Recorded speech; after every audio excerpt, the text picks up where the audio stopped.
what's up? Hello, ladies and gentlemen. Welcome back to the program. The Airtime Podcast is presented by Van Shoes since 1966. 66! There's nothing fake about it.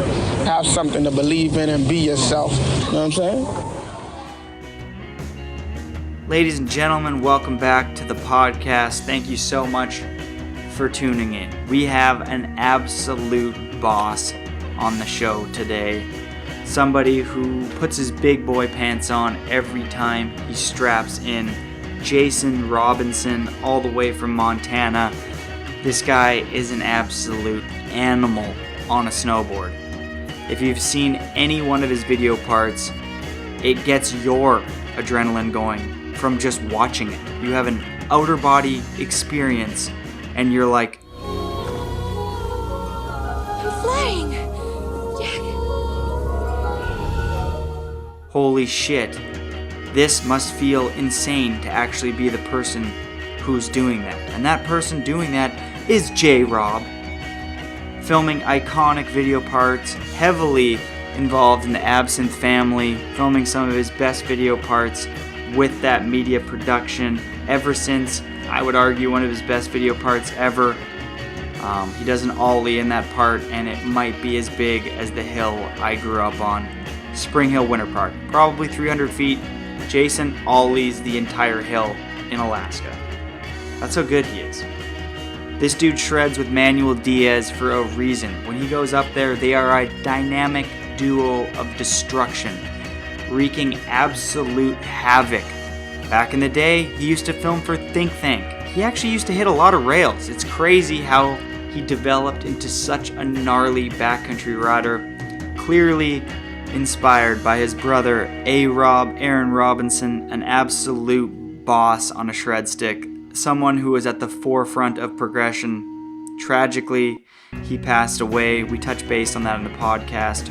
Rest in peace. If you ever get the time to read some of his interviews he's done with Snowboarder Mag, Transworld, Snowboard Journal, all incredible interviews that just are inspiring. He's just an individual who's not afraid to say the shit that he's been through in life, and I really admire that quality of him for not trying to just please the masses by saying, you know, what people want to hear. You know, this is the shit I've been through, this is why I am who I am, and I think that's incredible. I think that if more people know about your past, they can understand why you are who you are. And this individual is, he is who he is for the things that happened to him, and we're grateful that he is somebody who strapped in the stick to inspire all of us through countless video parts. And thanks for getting all of our adrenaline going and really seeing what we can accomplish on our little shred sticks. Cheers, everyone. Enjoy this episode.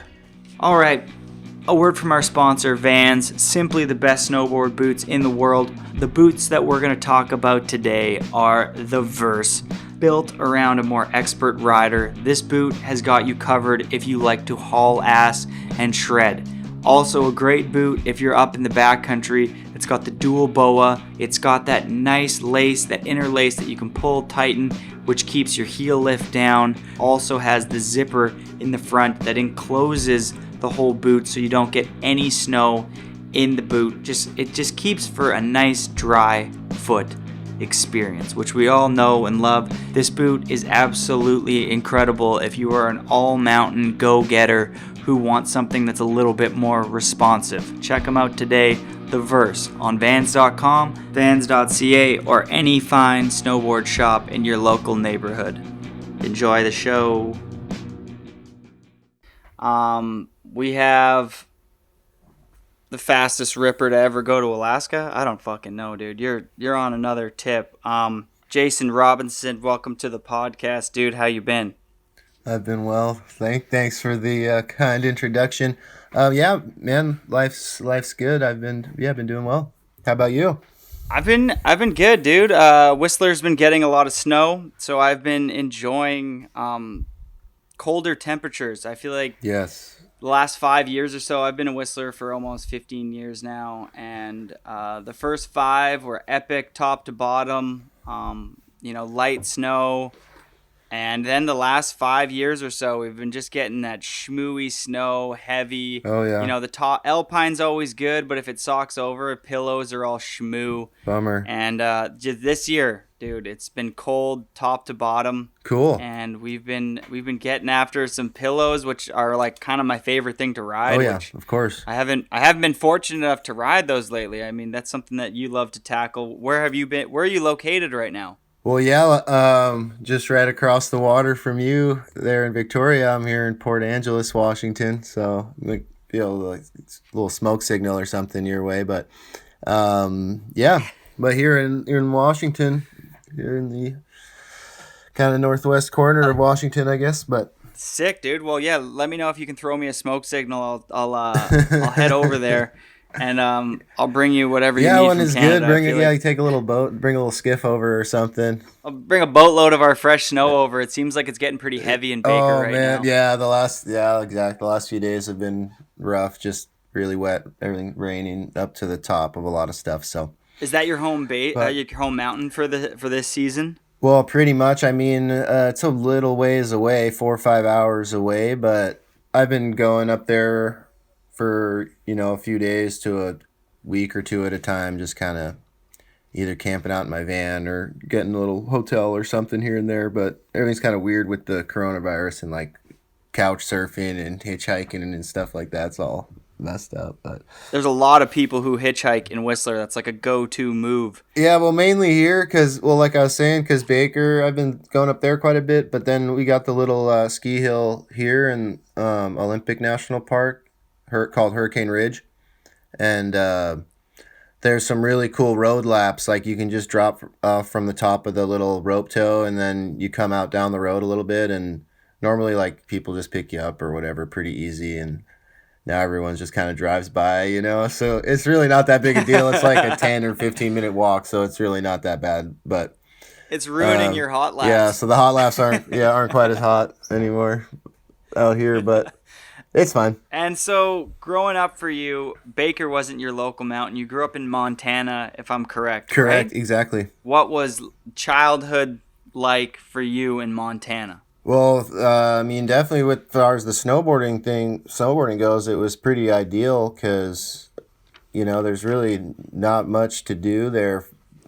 Most, 4 months, 3-4 months in the winter, and it was pretty much, grew up skiing and snowboarding. At one point, both my parents worked at the ski resort, Big Mountain, now Whitefish Mountain Resort. And, so it was pretty rad, man. Like, awesome hill, had, like, really cool crew of, like, kids older and then kind of my age, and then even the younger kids a couple years younger. We had a pretty rad crew for that, and cool spot. Like, it was a pretty smaller town back then, hadn't really blown up, like a little more ski bum kind of town. It's definitely like a whole nother world now. It's pretty, I mean, it's sick, it's definitely matured in a way, It's no secret, the little spot anymore, but it's definitely, you can still, you go there, you still find some good snow, like pretty much any time if you know where you're going, so.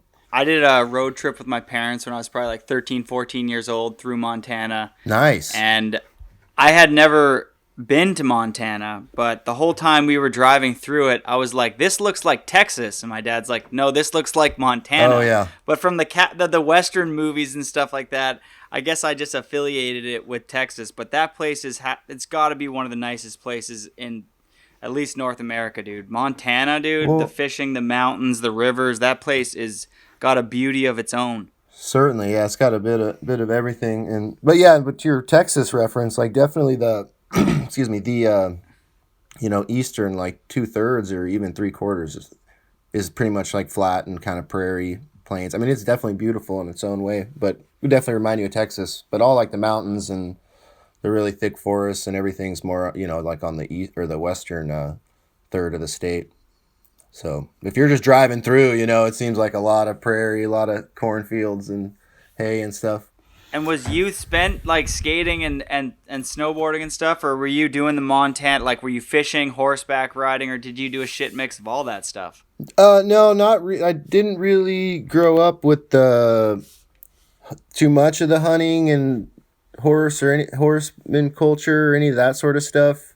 I mean, I hunted a little bit as like a teenager, but not only like I have a couple deer or whatever, and then Rifle style? yeah, rifle. Yeah, no, I've never like tackled any. You know, my buddy hooked me up with a bow, and I was playing with that for a while. But yeah, I've never gotten into that too far. But no, and like yeah, and the horse stuff. No, like that was all just from a friend, a snowboard friend actually that got me into that sort of thing. And but yeah, so it was mostly just like we were just like little skate rats and like ski. Like I was a skier until. I mean, I skated for a couple years before I started snowboarding, you know. I mean, it was still kind of early. It was hard to get, like, youth gear and stuff. That was, like, early 90s, you know, I think. So that was, like, early to mid 90s. But, And how old are you for reference? dude, I'm 36. I just turned 36, like, a few weeks ago. Oh, happy late birthday, Yeah, boss. thanks, man. So that's kind of crazy. But... Time really does start flying by. It seems like it goes so slow until you're 25 years old or 20 years old. You know, you're begging to be, you're young, you're a kid. You're just like, damn, like I just want to skip this like teenage life and get straight to being able to go to the casino, the bar, buy beer, buy cigarettes, get my driver's license, go to parties. Right. And then you get all that stuff. You get past 21 and then it's all just like, you're like, shit, I kind of want to just hang around these age brackets a little longer because you blink and then, yeah, you're 36 and time just keeps on going faster. Yeah, but, you know, I mean, I feel you. You know, at the same time, you know, I'm not complaining about it. It's definitely feel pretty youthful for, you know, my age or just in general. So that's a good thing. So growing up, did you have a little scene at the local mountain or is it just kind of you? I mean, obviously, I know your brother who was a big influence on, well, more than just you, just the snowboard community at that. Were you guys like your own little crew or did you guys have an older crew to look up to? Well, we had a sick, Whitefish in general had a sick crew. Like the whole big mountain scene was pretty rad back in the day. There was like a lot, and like Whitefish, there was a lot of skaters and a lot of snowboarders on the mountain. Yeah, like from early enough, it was like, you know, Andrew Crawford that's his home mountain, and like so. Yo, I did not know they had that. like a crew. Yeah, they kind of had their crew, pretty early. Like even Travis Parker rode there for quite a few years. He went to high school in Whitefish, and like he lived there for quite a while. Oh wow! So you guys had some legendary. Yeah, so it was like pretty sick. Like that, and that was just kind of see those guys when I was really young. Like you'd see Crawford more, you know, and I was probably like 12 or 13. That's kind of when you'd see him around the mountain, and then at the same time, started seeing him in the magazines and stuff. So that was pretty cool. But yeah, there's a really sick scene. There's a lot of really talented riders, really rad guys and gals even come from Whitefish and Kalispell area and everything, but that all rode Big Mountain. I mean, I feel like when you're from like a smaller ski resort, I guess that one's not even that small, but a smaller one compared to some, and you have just those few staple guys that are like getting hooked up, it kind of like you and your homies are kind of like, oh, we can do that too. It kind of shows that like you're like, damn, we can get hooked up too. Like Crawford grew up here and now he's all hooked up and in the mags. You're like talking to your bros. You're like, let's do this shit. Yeah, I think it did. I think it definitely did kind of help elevate our look at it a little bit because, yeah, like, you know, we kind of firsthand saw Crawford blow up and then, you know, with Tanner Hall, he's just like a year older than me or something. So like, we were like, actually would like rode with him a few times when we were kids. Hitting little kickers, like kickers off the cat track and stuff. Yeah, total beast, dude. Such a savage. And and then like seeing him, so like, you know, like knowing him even more personally than I did Crawford, and then seeing he moved to Park City right around that time when he was like 12 or 13, and then a few years later, he was just like winning everything, you know. So that was definitely a huge kind of like, oh wow, there is like you can come from this small town and like get into the ski industry or snowboard industry and actually make like a, you know, career or lifestyle out of it, what you will. But At one point, you probably just clicked with snowboarding, I'm assuming, and you're like, I love this shit. And were your parents like supportive of that and like, hell yeah, get after it? Or they were like, were they confused? Because I feel like a lot of parents in like the 80s and 90s, maybe even the early 2000s, you know, they're looking at their sons or daughters that fall in love with skating or snowboarding or surfing at that. They're like kind of confused because it's really going against the norm of just going and getting a job and education, and they see you get like kind of like itchy to want to move to the mountains and stuff like that, and spending all your time and money at that, yeah. trying to dedicate your life to this shit. So I was just curious to know if you had the green light, or they were like, what the hell are you doing? Well, no, I mean, yeah, it was cool. I mean, obviously we were in like a ski town. They like worked on the mountain, like, so we grew up in that sort of culture. And so like obviously like like my brothers and I's passion for snowboarding was like, yeah, pretty accepted, you know, like, That's dope. yeah, it was cool. Like my mom was like homies with she'd like bring all the snowboard kids, like she was a lifty up at the hill. And so she'd have all these like pizzas and stuff, that homemade pizza and stuff. And she'd like hook up all the shredders. So like, yeah, it was like a pretty cool feeling, you know, it was like a cool little scene. But yeah, no, it's cool. Like when I started doing little events and stuff, and yeah, my mom would take me to a lot of these events up into BC and Alberta, and so yeah, I was super supportive. What was the first hookup like before Think Tank? Like, did you get like a rep sponsor? Oh, dude, my very first hookup is, shout out to this homie Jim Thays, and by the time I got on, it was Ignition Snowboards. But before that, it was Smelly Tuna. What? I've never even heard I don't know of if you'd heard of that, but that was dope. like, I don't know, that's like some 90s or something. But that was before, I never rode for Smelly Tuna, but it was like the same company. And it was really just like the first or second year they stopped making Smelly Tuna I don't know why they'd stopped, but, you know, they decided to change their name. So they should have kept going, dude. Smelly Tuna would have been dope. So we need a Smelly Tuna to come back. So they went with Ignition, and that's when by the time I got on the scene with them, it was Ignition. And yeah, that all just started. The homie Jim, like his daughter Sandy was around my age, and we started going to all these little boardercross events up in Canada. It's like this really cool series, and he started hooking me up, and then yeah, that led to me, yeah, like actually like living out with those guys for a bit, like in Mammoth. I stayed in like the team house and stuff, like pretty young. But then I don't know if they went out of business or what happened. That was pretty short lived, but because then like the real first like straight like legit company was Morrow. Oh damn! And that was just like super. Like my mom pretty much was like sent me out with one of her friends, and we took some photos around Big Mountain, and she like helped me write up a little resume or whatever with, you know, contest results and blah blah blah, just like a kind of cheesy little sponsor me resume.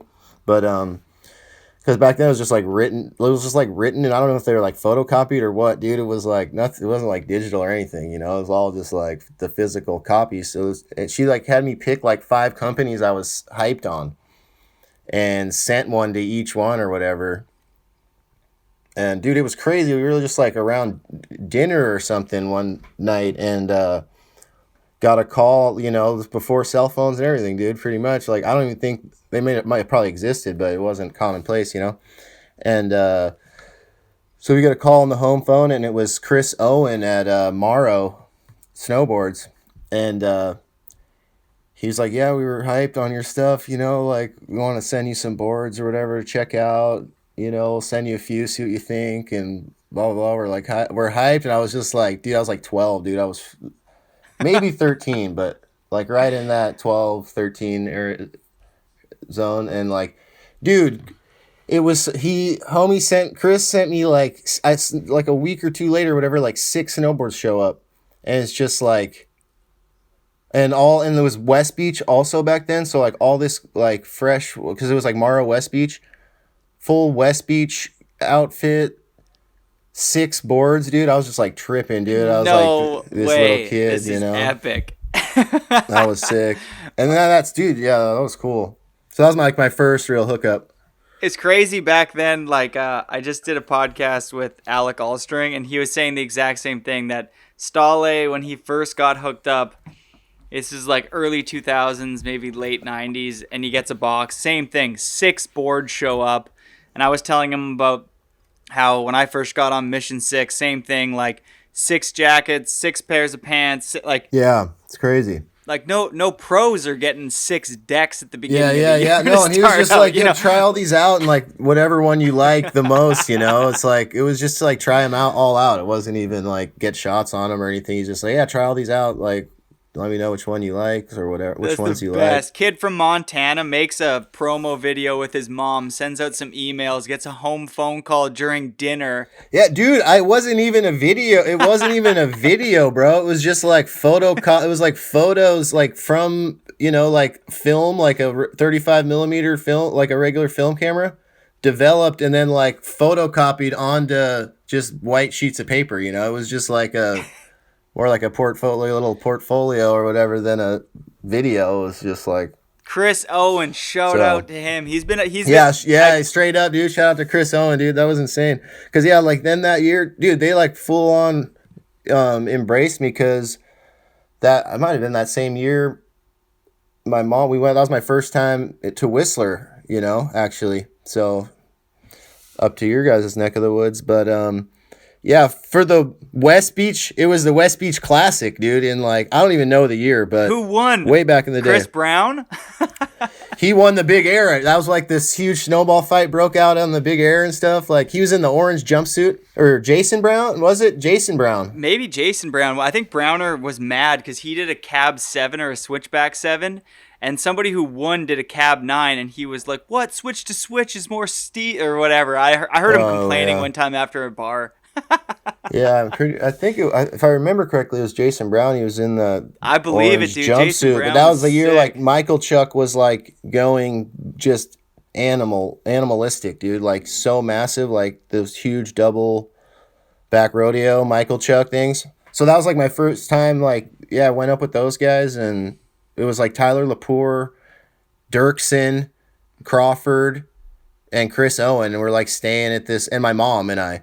And we just like roll up. My mom drives me up there in her Subaru, and we like stay with these homies and like ride Whistler. And like, dude, I did the AM event or whatever, and just got smoked, dude, because all these kids like were so good and had so many park tricks and stuff. And like we didn't really have much of a park to speak of. So like I remember feeling kind of bad because I like.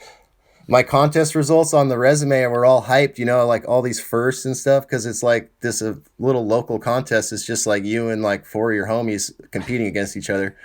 So I had all these like firsts and seconds and whatever, and then I show up to the West Beach Classic and just got like so smoked, dude. Like I was like way down on the list. I felt like they didn't seem to care, but I was like, oh man, I wonder if they think like, but no, they were hyped. And that's why first, like, actually Dirksen and I probably spent the most time out of any of those guys.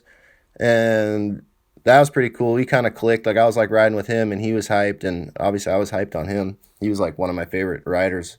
Oh, dude, all the riders you just listed right there. Damn, Yeah, like that's a really that heavy team was crew. so stacked. Like 3 of those, like definitely, I'm sure it helped that I kind of was like whatever on the team with those guys, but I remember just like I was so hyped on those guys. Like they were definitely like 3 of my favorite riders. I mean, still are like if I really think back of all the riding and you know and obviously what Dirksen's still doing is just like, dude, So It means they're a up lot there. when you're that age and you look up to those people and then you meet them and then they're all like, you know, super down and you know, it's a good crew of people to be around and you're like, this is so sick.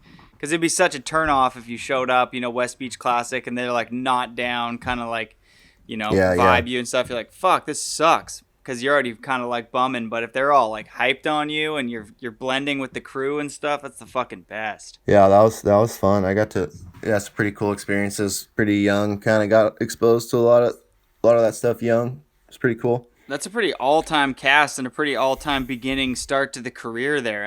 I totally did not know that that's kind of like, The West Beach Classic, West Beach Moro. What did that develop into? Well, so from there, then Chris, I don't know what he did, but he left, and then this chick Rebecca Harith took over, who I think she's with I believe, or married Shem Rose, the photographer. I don't know if you remember him, but No, I don't. She was super rad, and then it kind of went on for a little bit, and it actually got bought by K2. So like that was pretty sick. Like that was a sick era because K2 bought Morrow, and like two of my best homies, Vincent and Ian Remmel, like two brothers that I grew up riding with, they both rode for K2.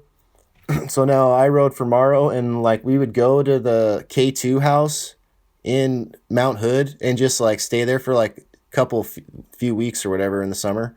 And we were just like pretty much the only Groms there. And Skylar Thornton, like obviously he's from Bend, but so Skylar was there, and then it was like the three of us and Justin Francis. And there's like, we had this little crew, dude. It was so sick. Like, did that like, I don't know, at least 2 or 3 summers in a row, going out to Hood. Dude, and going to Mount Hood when you're that age, I mean, and seeing, like, I can only imagine. I mean, I was riding COC and kind of seeing that more presently in the Canadian magazines. But going down to Hood back then, it's like, and seeing Peter Line and that whole crew down there must have just been mind-blowing. Dude, I remember, I was probably 13, bro. It was such a trip, man, because I went to the Volcom house.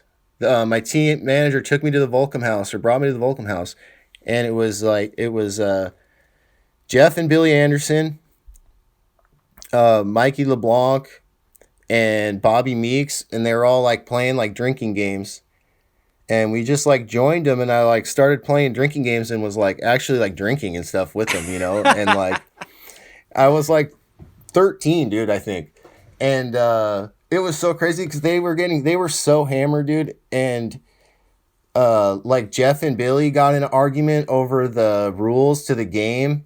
I don't know the details, specifics, but I remember this, dude. And they were like on opposing sides of the table, like, and Jeff stood up and threw the beer, like unopened beer, at his chest. And like freaking, they were like almost got into a brawl, and then it like got settled down. And then I remember like Mikey LeBlanc would like, dude, he wasn't looking so good, and he went out to like left for a second and came back in, and it was like, I mean, super obvious he just vomited like profusely and came back and just like cracked another beer, and like they kept playing this game. And I think I had like a few beers though, like maybe three or four beers, because like she even said, she's like, well, you actually kind of drank quite a few beers. So I was like, yeah, I guess, I don't know, like It's funny because back then I feel like I went to a lot of those similar parties and hanging out with skateboarders and snowboarders who are probably amongst the most accepting bunch of people who, it doesn't really matter the age, you know what I mean? If you're involved in that, like you love skating and snowboarding as much as us, it doesn't matter your age, you can like hang out, you know what I mean? Where I feel like most other social circles are like, this 13-year-old can't just hang with us. But yeah. And back then it was like, yeah, they would just open a beer and give it to you. I feel like now if I was at like the K2 house or something like that and there was a 13-year-old kid, I'd be like, hey guys, we got to kind of take it away from this 13-year-old. But 20-something years ago, it was like, give the kid a beer. No, because I brought my little homie Talon. Well, he's not so little now, but I brought him a while ago out to Mount Hood for a week. And, he was like same age, 12, 13. And I was just picturing, like, we've probably had a bit different maturity level at that age. But at the same time, it was like picturing him cracking beers with us was like not even, you're like this so far from reality nowadays, But, yeah, back then it was kind of, it was crazy out there, I guess. There's the wild, wild west back then in snowboarding. But yeah, and then like seeing those guys, and then like the next day, like obviously seeing them the night before and the condition they're in, and then seeing them on the hill the next day, just like killing it, like so sick, just like sending it. It was pretty incredible seeing all that firsthand. I've been jealous of the people who've got to witness the Mount Hood mayhem back then, because I mean the lineup back then for like the jump and the the rails and stuff like that, and the janky rail setups back then were insane. Like old Super Park rails and stuff like that were just like these giant steel pillars in the air. Like it was so gnarly. Yeah. We didn't really mess with that. That was before I didn't hit any of that stuff, but I definitely remember it. You said that there wasn't like a giant park scene and stuff like that when you went to the West Beach Classic Am section. You got a little smoke there. Was there not like an epic park where did you have the half pipe and everything like that, or? They put together a little park, but obviously coming out to Whistler and riding those parks, it didn't really compare. But we didn't really spend much time in the park other than at the contest because, like, just the mountain was way more playful and there's like more freestyle stuff on the mountain than the park offered. In reality, I grew up in the middle of Winnipeg on like this bulletproof ice hill, full East Coast. So the only thing you had to do was hit the icy rail or the icy jump, and the riding the hill wasn't like a fun option. But I remember going to like a resort for the first time and like carving around in the trees on like in like soft snow and like nice groomers. We would never end up in the park. We would always be like, holy shit, this is so fun, but I never really had the option to free ride, so I'm envious of your upbringing. Yeah, because like there was all sorts of little hits, like school run jump and all these little like spots, so it's obviously not like a park line, but I mean I remember the first time going to like Big Bear, that was like in Snow Summit back in like early 2000s probably, and that was insane, like just the parks. What was that like? Well, yeah, they'd have like a park with, it'd be like they had like 50 features or something you could hit in one line or something, they were claiming, or something crazy, and that was just a trip, because we'd have, you'd have like one or two little flat bars or box or something.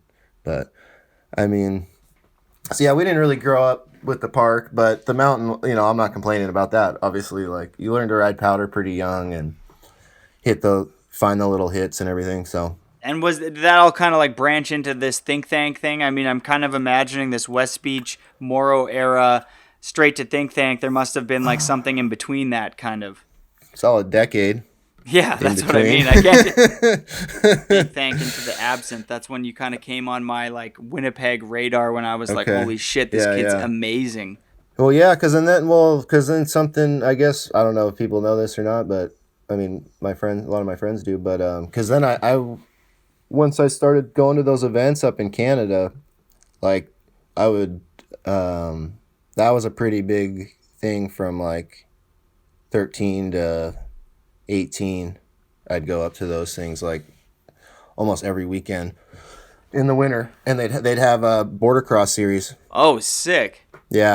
Yeah, so, and it was like, because that was so that's when that homie that first took me up, Jim Thays, took me up there for my first event, and I remember, dude, this was so crazy, like, I remember it so well, and I was 12 years old, so, that's 24 years ago, like, I can't believe I remember it so well, but, so, he's like, we're signing up for the contest in the morning, and it's like 12 and under, or it's 13 to 17, right?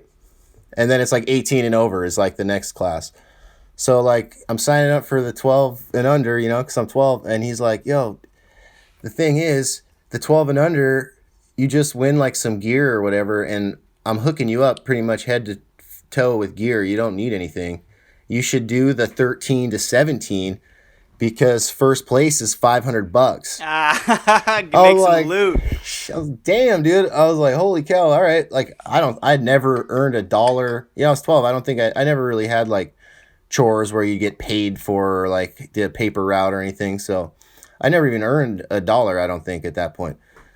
So he's like, yeah, do the 13 to 17.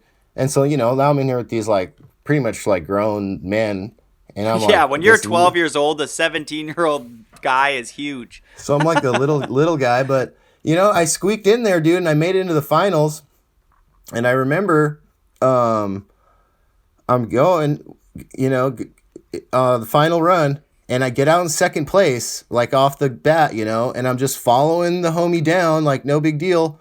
And I'm just like blown away, like I got second place or whatever. This is insane. And then he crashes, dude.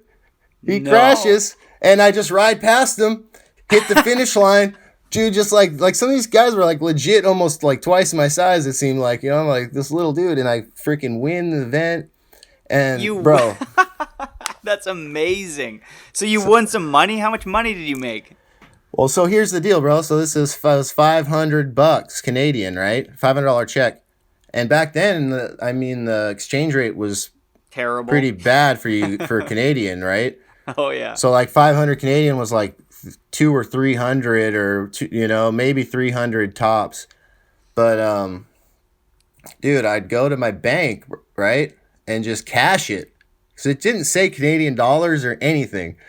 So I'd just go and cash the check, and they just give me $500 bills, like 5 Benjis. No way. And I just go home, we'd go in the drive-through in my mom's car, I'd put my check. They'd send the little thing through the, hose or whatever to the banker at the drive-through, and they'd send it back through, like, you get your money. And, dude, I had like a racket going, bro, because they'd do like 10 of these events a season, and I'd go up to every single one. Like either my mom would drive, or like my homie's parents would drive, or like so we had like 3 or 4 groups of parents of all of us kids. So like someone would always drive up, so we'd hit like every one. And were you lacing a lot of wins there and taking it back, and they never caught on to the exchange? Bro, I was winning like almost all. I was winning like 90% of them. I'd win all of them, but like one a season pretty much. And I just cash it in, dude. And like at first I remember, because like, well, I mean, my parents were paying for me to go there at first and everything, to go on these trips. So I remember the first time though, like my mom took the money, and like, I don't know what, bought groceries and shit like that. And I was just kind of like, so I would kind of keep it on the DL a little bit, like when I'd win or whatever, I was like, wouldn't hype it up. And I was just like, try not to give them the money. And I started, so the first year they ended up with all the money, but then I started keeping it. So like I was like paying for funding my own trips pretty much. And then good little system going with going up to Canada for these border crosses. And I mean, and then taking the check, cashing it for US, and yeah, it was a pretty good gig there for dude. That's the fucking best gig ever. If you're making money, if you're making any money at 12 years old, you are beyond hyped. You're like, I don't know how this money's coming in, but I am happy. And like you said, if you're taking home a bunch of W's, like, and is this slope style events, or is this primarily border cross? No, dude, straight border cross. JCJ Anderson style. Only border cross. Yeah, I was like the whatever Kokanee, younger border cross champ for like 5 years in a row or something. Wow, the Kokanee W for 5 years in a row. See, this is stuff that I never knew. What makes sense, though, I bet you that border cross riding that you did had a crucial impact on the way that you can ride, like, Alaska lines. Actually. Oh, I'm sure. Yeah, I mean, you look like, I know, Jeremy Jones, obviously, and Xavier, like, those guys all grew up racing and border cross and stuff like that. I mean, a lot of that time, you got to outrun your slough, or it's going to catch up with you and grab your ankles. Right? Yeah. Oh, well, dude, because that's when it all went. That's where my border cross career pretty much ended, was when I turned 18, dude. So I had the sickest racket, right? And then I'm 18. And so now I'm in the gate with like freaks of nature, like Andrew Hardingham and stuff like that. Oh, my. And all these crazy Albertan boys and all these crazy guys, dude. And that's when I got over border cross pretty quick, because it was like that. Because my whole thing was like, I was kind of the whole shot king when I was a kid. Was my whole thing. I would just get out in front at the beginning, and then no one could really pass. And then you started getting in those like 4-6 man heats with all those guys, and dude, like getting landed on and stuff. Like it was gnarly, bro. Like it was so savage. So you stopped having fun, and you were like, I'm gonna go into like Did you have another plan at that time? Were you liking riding park more and you're like, I'm going to go into a filming thing? Or were you just like, I'm just kind of done with this kind of thing for a bit here?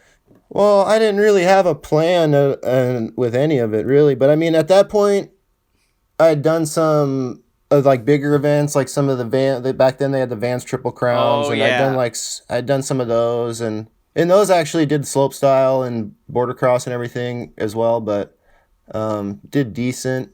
But yeah, so that was kind of the end of my little border cross, like the little niche I had there. I kind of gave up on that, but yeah, at that point I'd already been doing like a little bit. I'd like filmed a little bit with my homie Leland and done a few things like other things, so just kind of stopped doing the border cross races. When did you realize that you wanted to film video parts, or did you realize that at all, or it just kind of happened because you were just snowboarding and then people ended up having cameras and you started filming? Or did you're like, I'm moving to Colorado, I'm going to find a crew? Oh yeah. So I guess the first real big push, it would have been my senior year in high school, because I talked my parents into letting me do homeschool for my second half of my. It was like a deal. I was like, oh, if I get like a B average first semester of my junior year, 11th grade, can I take off the second half of the year and then all at 12th grade or senior year or whatever? So yeah, so I stopped going to, because they started this like 10-day policy where if you missed at the high school, if you missed more than 10 days in a semester, even if your grades were good, they'd like auto fail you. Harsh. So it's pretty whack. So yeah, I started doing like the homeschool thing, and so it would have been my senior year. I moved to my homie Kyle Duty and I, the homie local shredder. He was he like graduated high school the year or two before. He was like a couple years older than me, and we went down there in his car. I didn't even have a car or anything. We just went down there in his car and like stayed at a homie's house and found a place and like moved down there. So yeah, I was like 17. I moved to Tahoe with him. And was Tahoe still like all time? Because Tahoe back in the day just was so sick. Like the snow, the terrain. Yeah, I think it was kind of like the tail end of like the Tahoe Glory Days kind of, I feel like. A bit, because like there were still a lot of big crews and stuff filming there. Like it was still that was the spot where now, like if you like that same move nowadays down here, you'd probably move to like Salt Lake or something. Like that's more the hub, I feel like if you were a young rider trying to get involved with filmers and meet more people in this industry, like it seems like that's the spot to go now. But back then that was definitely Tahoe, dude. It was crazy. And what did that look Back like? then. I mean, you guys just show up to Tahoe and like, do you guys have a place to stay, or is it just a shit show? Well, yeah, we stayed at our homie, because a few of our friends, like older friends, had kind of moved out there earlier, like Canyon Flory, who's actually that's his cousin is Travis Parker, and so that may be how they had some Tahoe connection, but he moved out to Tahoe like out of high school, which like was a few years before we went out there. So we already kind of had like the report back that it was dope, and so we just kind of like followed. We stayed at his house when we looked for a place, and then yeah, I guess that was a big motivator of kind of like getting us out there. And then there was like quite a few other friends of ours like from the area, from Montana, that all kind of like took over a little bit. Did you ever get to like do some days with Travis or any of those dudes, or Crawford or anything like that? Did you ever No. That would be sick. No, I've never ridden with either of those guys, really. Like Chase, I remember following Crawford and his buddies around like at a distance, like trying to hit the side hits they were hitting and stuff. But no, I've never like ridden with those guys, either of them. It'd be sick too, though. It'd be sick to get get him to leave Elon Musk for a minute and come snowboard with us. That'd be sick. Yeah, what is he doing? I saw like a TED Talks with him. Like he's like working. I was like, I mean, I had posters on my wall of Andrew, and then one day I'm just like going through some TED Talks because I love TED Talks, and he's just on one of them, and I was like, what? Yeah. I don't know the he's like a super genius. specifics, but yeah, essentially, yeah. I mean, something with engineering and space, and yeah, that's crazy, dude. He's on another level. Yeah, beyond me and my my skill set and what kind of information that I can store in my brain. I mean, I read a book and I need to read it like 3 times to make sure I got it dialed. He seems like somebody who could be done the book in 20 seconds and have 3 more done by the time I'm still trying to comprehend the first chapter of the first book.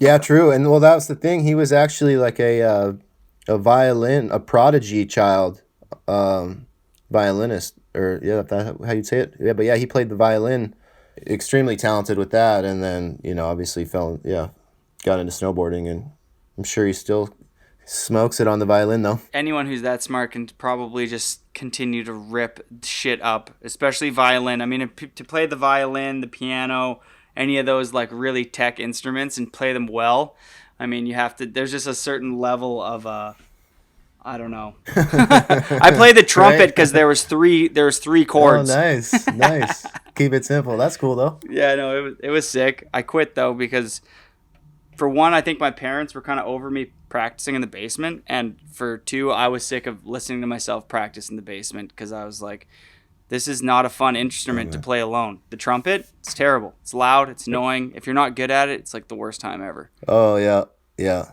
Kind of fast forwarding here to what the first time I ever saw like you and I would say your crew is when the project Manifest, that was like the one that for me anyway, wanting to be kind of like, at that point I started riding the backcountry a little bit more, and it was something I wanted to do, and that was like the young gun American crew that was doing that, and I was like, damn, these guys are sick.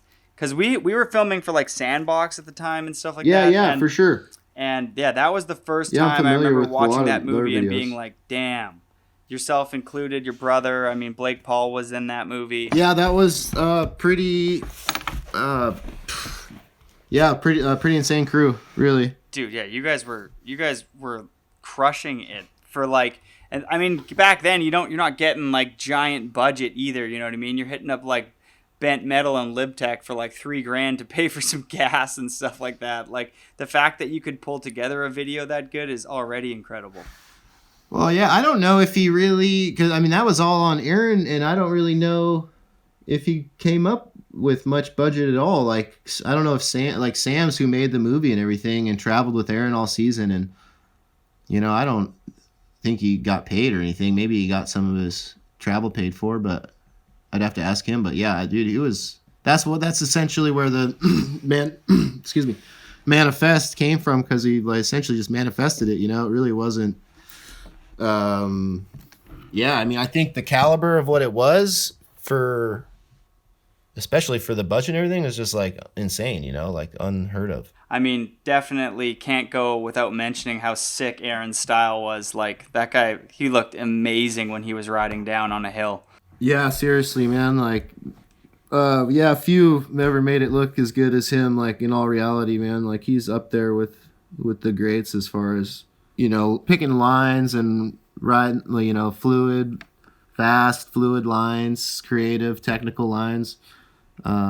He's definitely was one of the greats, and like seeing him, that evolution was pretty insane. Seeing how quick he really, because I mean he was always super talented. Even when we were kids, like I have a crazy memory of my youngest brother Sean was like, we were just all up in Whitefish, and he came up like, yo, Jason, you gotta come check this out. Like, Aaron's doing this crazy thing, dude. And we went down. I was probably like 11 or something. So Aaron was like 9 or 10, and was like this little gully, like side hit out of the, like kind of fly out of the gully and into the run. It's like this toe side thing, dude. And he was just like hucking it.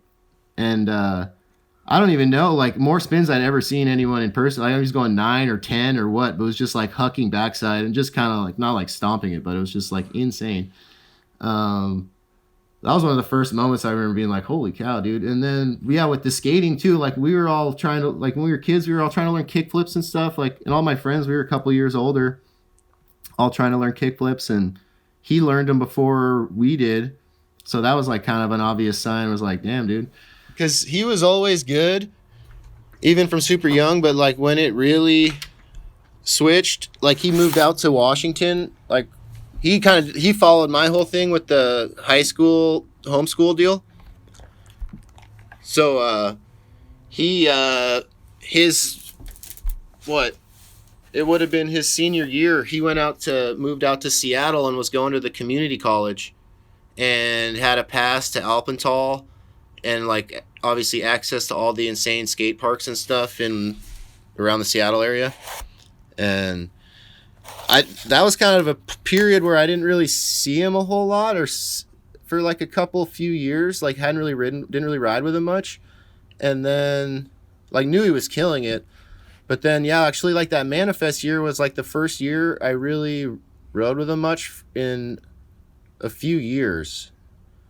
So it was insane, dude, because just seeing the progression, like I'd seen photos and little clips, like I knew he was killing it, but like just to see him ride in person, I mean, was like, wow, it was like really apparent that he evolved to like full on like world class rider. Like, yeah, like he had it. Over those few years, it was like boom. And then, yeah, and like that's right around when he started, because right before that he started winning all the North Face Master events, all those free ride comps and all that stuff. And then big time. Yeah, so it was like he was like full on, dude. Like he was pretty much on the fast track to like really do all the shit that I got to end up doing, like all the heli stuff and absinthe stuff. Like that's what he wanted to do, and that's where he was pretty much on that kind of fast track to do all that.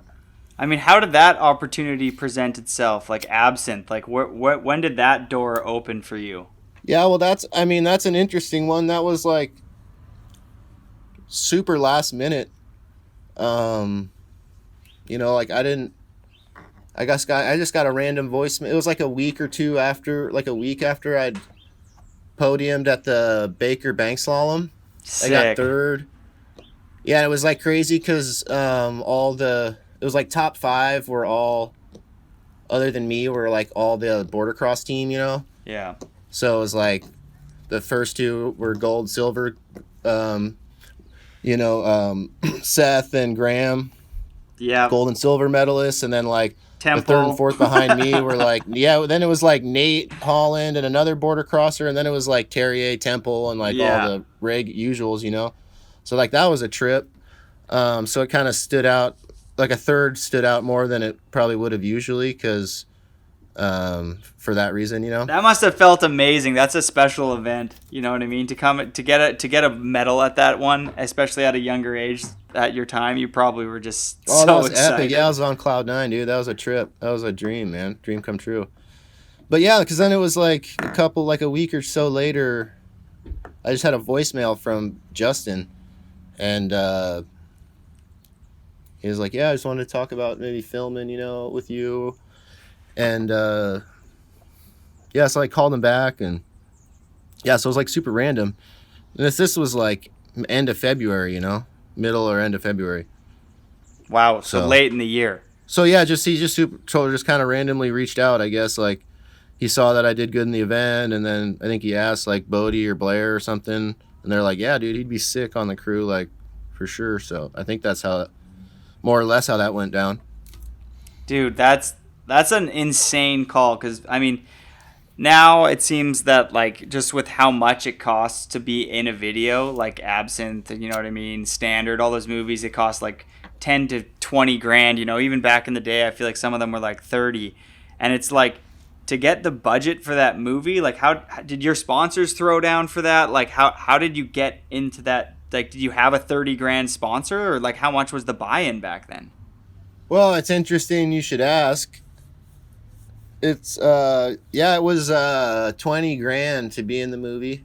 Yeah, heavy email for the sponsors, you know what I mean? Like, hey, you want to give me 20 grand? But if you get that opportunity, you got to go. Especially back then. Yeah, for sure. I mean, I was starting to get some pretty good support, and like at the beginning of the season, my sponsors were like, yeah, man, like if you got a project lined up, because I was going to film with People Films again, because I did the year before. Yeah.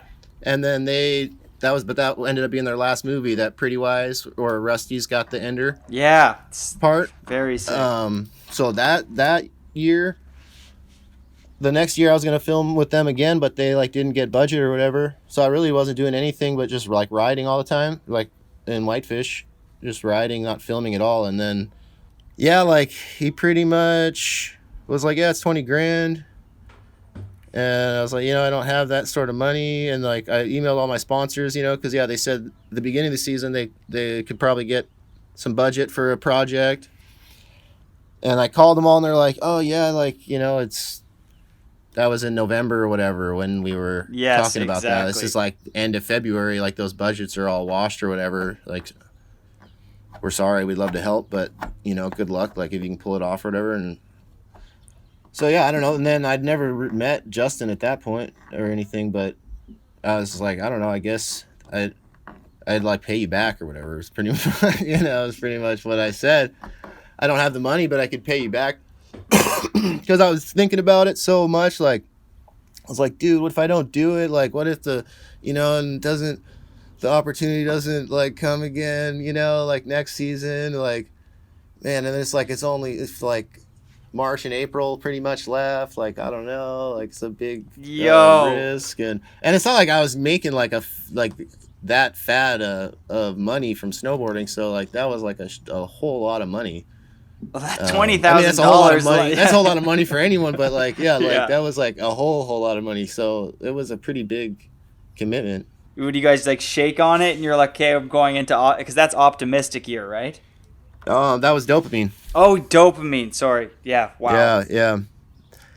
Yeah, I mean, I don't know. There was just kind of like a verbal agreement over the phone, really, that's how it would go down, I guess. Like, how did you pay the 20 G's back? Well, that's the long story, but I touch on that like I was in that Transworld interview a bit, but I mean, long story short, I like, me and my sponsor, after the part, like I remember Scotty at Dakine stepped up with like $5,000 or something, and then but yeah, I mean, it was like I had a plan, to pay him back like really quick. Yeah. But like that all went to hell. Like that plan didn't work out so hot. What was the plan? But that summer I was living that winter filming that part. My girlfriend at the time and I broke up, so I like moved out. I like moved back or came back from the end of the winter and like pretty much moved out. And I like found this place out on the Blackfeet reservation, Indian reservation. Oh, sick.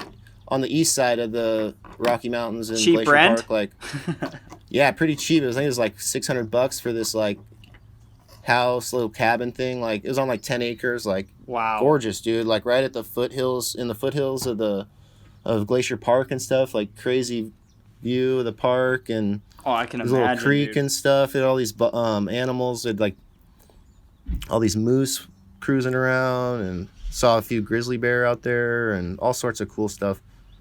But yeah, it was like pretty cool spot, and I was like kind of stoked I'd found a spot.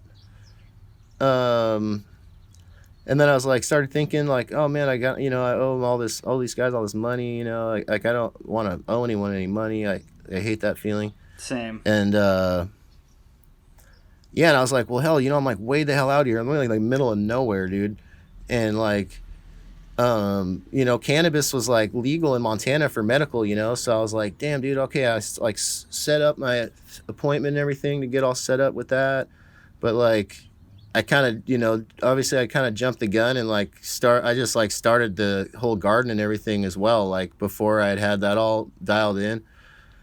Figured I was like, I'll get it all squared away or whatever when it happens. And after the meeting with the doctors and all that, blah, blah, blah. But so like I like built this like greenhouse like way out in the prairie, dude, like in the middle of nowhere, and had all these like cannabis plants, and was gonna like, because I lived in Northern California for 5 years or something. And so you dialed it in. You already knew how to do that. So I kind of done that sort of thing there, learned a lot about that. So, and that was all like fully legal over there. Like it was all legit, so it was like pretty low stress and it was cool. And then Yeah, I mean, I ended up getting in trouble for it. So, Which is wild because now, I mean, reflecting on that, you must be like, holy shit, like weed is the chillest thing in the world. oh yeah, yeah. And you probably at the time, like I've read your article, it was a long time ago. I don't really remember it all, but I'm assuming that at the time you're like, holy shit, like really in your head that you're doing something illegal, like you're in big trouble.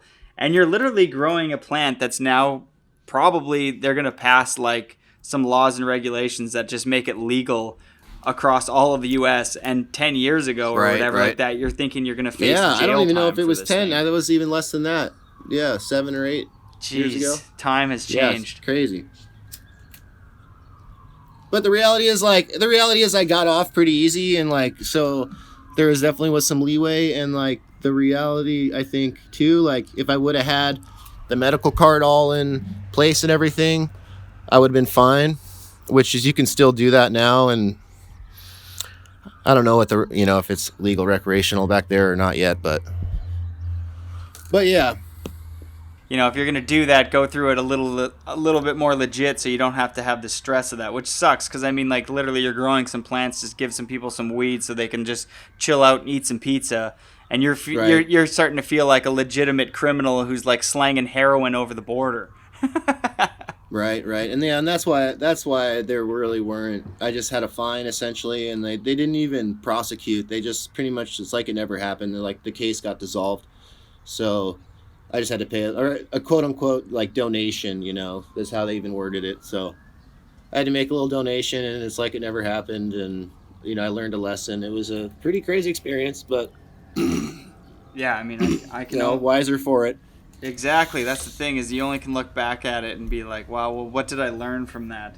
And I mean, yeah, I guess that's the only thing you can do. But the law, so you did end up paying Justin back from that, or were you kind of screwed at that point because that kind of backfires and you're like, yo, Justin, I'm gonna give you your money, but my plan backfired. Yeah, that's pretty much, that's kind of how that conversation went. And like, he was cool about it in the regard of like, yeah, I get it.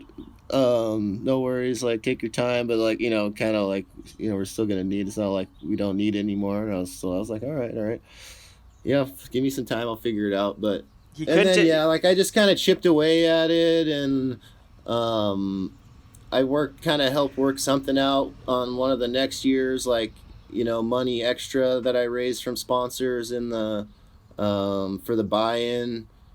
Kind of went, some of that portion of that went towards the debt, so we kind of worked it out. I'm sure if you got real technical, I probably still owe him a few grand, but I think over the whole thing, but yeah, I don't think we're all good, so I don't think there's any stress there. Yeah, I mean, at one point he just has to be like, it goes from you helping a rider to be in the project to at one point you're like, this person's my friend and I'm happy to have them in the project, even if they are a little bit short. You know what I mean? Like, you can't penny pinch like that. You know what I mean? Like, you've helped his movies.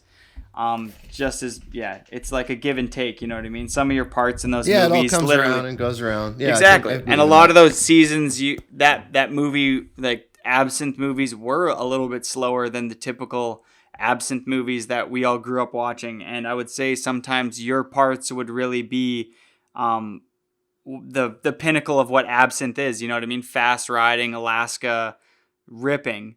And I mean, wow, thanks, man. You definitely carried your weight in a lot of those movies and some. I mean, your two tricks that come to mind is like your optimistic part, and your ever since part's probably my favorite, like Alaskan backcountry shit ever. I mean, your ender in that line might be the best line ever written as far as speed, charging, calculation, insane. Thanks, bro. Yeah. Oh, well, I mean, I've got kind of this. Well, I don't know if it's. Maybe you find it interesting. I don't know, but for that line, about that line, the ender. Yeah. Like, what was that like? Yeah, talk me through. Well, like riding that line, like the whole, like, I mean, I was just gonna go. I mean, if you have to watch it to really, or like have it fresh in your memory to really picture it, but like I do the one big first drop, and then I like land and do like a huge onto my heels and like cut across these spines. Yeah, I remember. The whole plan of that line was to hit that cliff and just like keep going out straight. But there was so much slough, dude, like coming down the sides. It was just like a cloud. So like the line in front of me, like I couldn't see what was down there. So like I literally did that really hard heel turn right after I landed. I was like, I can't see where the direction I'm going. So I like cut to where I could see better and kind of like straightened it out. And then that second cliff, I didn't even see it, bro. Like straight up, had no idea there was a cliff there. Didn't even see the cliff. I was just, and if you watch the clip closely, you can see like all of a sudden, like my feet are just kind of out from under me, or they're just all of a sudden in the air. Like I didn't pop or know there was a cliff. I was just riding, and like all of a sudden I was airborne, and I kind of just leaned back and like rode out somehow. And I don't know. And there was still like slough everywhere. You still couldn't really see like super clearly. There was still like snow floating in the air, like obstructing the vision, like the big cloud from the slough. So it was like heavy slough that day. Manuel got sloughed down that whole face that day pretty much. It was gnarly. Like there was a heavy slough. Yeah, dude, that was a lot of snow moving over that. And I mean, I'm glad that you were, I mean, I think you probably didn't know, but I mean, you probably analyzed that line before and knew that you weren't going to fly off a 600-foot cliff. So you're like, okay, there's kind of an exit over here. So you just flex and you start charging. Yeah, no, I stared at that thing for like 3 weeks straight, like straight up, you know, pictured my line, like almost to where you'd like turn, like almost. I mean, obviously a lot's improvised once you're actually on the face, but I'd looked at that stuff so much. I would love to know that. Okay, I've never been to Alaska. It's not like I would like to go, but there's also a part of me that's just like, I don't know. I've been on top of lines here in Whistler, and I've chickened out from those. So it's just like a piece of me just doesn't know if I have what it takes. DCP told me one time that, like, you know, once you get dropped off up there, you have to do it. You know what I mean? You're what are you gonna walk down? Like, so like, I don't know. But what was that like? You know, what season was it? What was it like getting dropped off at the top of one of those peaks, and it was your first time? Were you like, oh, I'm comfortable, happy to be here? Or did your stomach sink and you go like, I want to go back to Montana? Well, you know, and we kind of eased in. I don't know about eased into it, but relatively so. Like, I mean, my first day in the heli in Eagle Pass wasn't even an alpine day, really. Like, we went to kind of like top a tree line to this ridge and just kind of like did more freestyle stuff. So I'd spent a couple days in the heli before doing any, and then too actually getting the starter, because I spent like a month in Revi, like for my first time heliing at Eagle Pass with Absinthe. I think it was first day filming with the crew. Which might be worth mentioning, because I got a shout out to Danny Cass. Actually, even more specifically, Danny Cass's hernia that opened up the heli seat for me in Eagle Pass with Absinthe crew. So I was in Nelson with Lucas Stabari and his crew. They were doing the Go Boarding movie. Yeah. And then I was like thinking about doing the Absinthe thing. I pretty much agreed to it. And like, I remember Justin was going to send me out with Rusty maybe to link, because Rusty filmed for Dopamine. Yeah. And I was going to like link up with him in Whistler. And I was like pretty on board with that. I was like, all right, that sounds sick. And then Danny Cass gets the hernia. The seat opens up in Eagle Pass. I'm in Nelson with no vehicle. And Hosnick called me like that night before they were going to ride. And, I don't know, like Dabari let me borrow his truck, and I like drove kind of through the night, slept a couple hours in the truck in town or whatever, like off the side of the road, and met those dudes at the side of the road. And we like went helied right from the side of the road. It was crazy.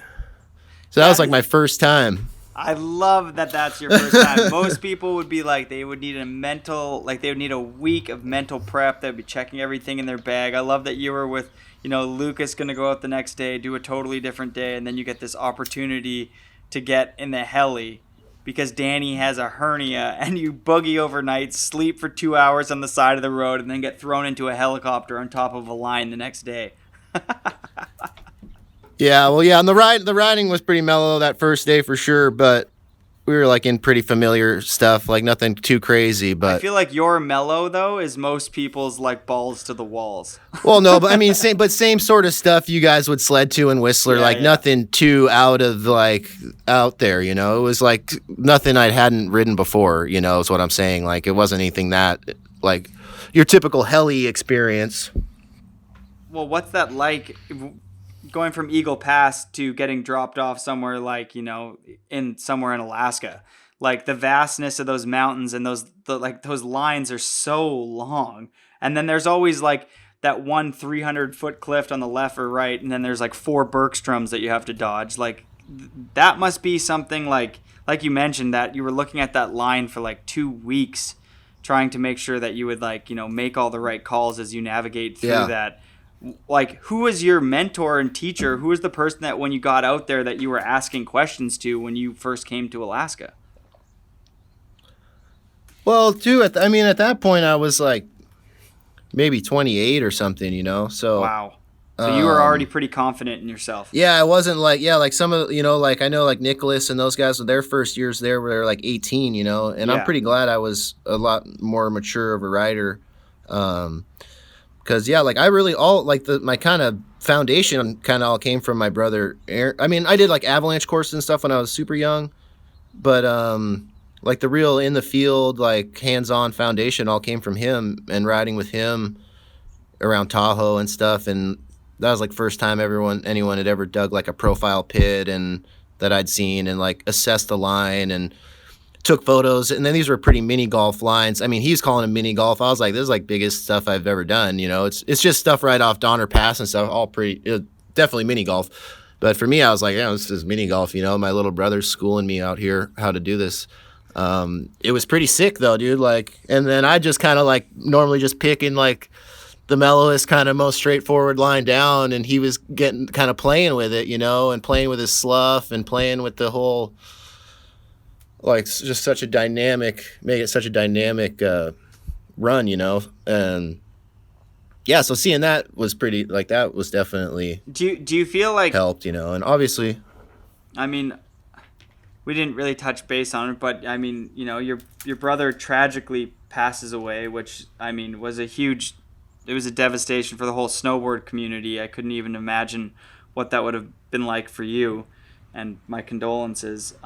But like, did that like, was there a level of motivation that came from his passing because you knew how much he loved to do that as well? When you get dropped up there in Alaska, does he kind of like, do you feel like a connection with him and it helps you push your riding out there? Because there's something about your riding that's, beyond what most people can do. It is really like something special. You know what I mean? You have an ability to not look at the consequence and just look at the outcome, where I think a lot of people would be like, there's too much consequence, I'm not going to do that. Where you obviously have full trust in your crew, the snow, your riding. Like, where do you think a little bit of that comes from, like your brother and stuff like that? Or? Oh, I mean, I'm sure. I mean, I know with the mindset, like I've always been kind of comfortable with risk, I guess.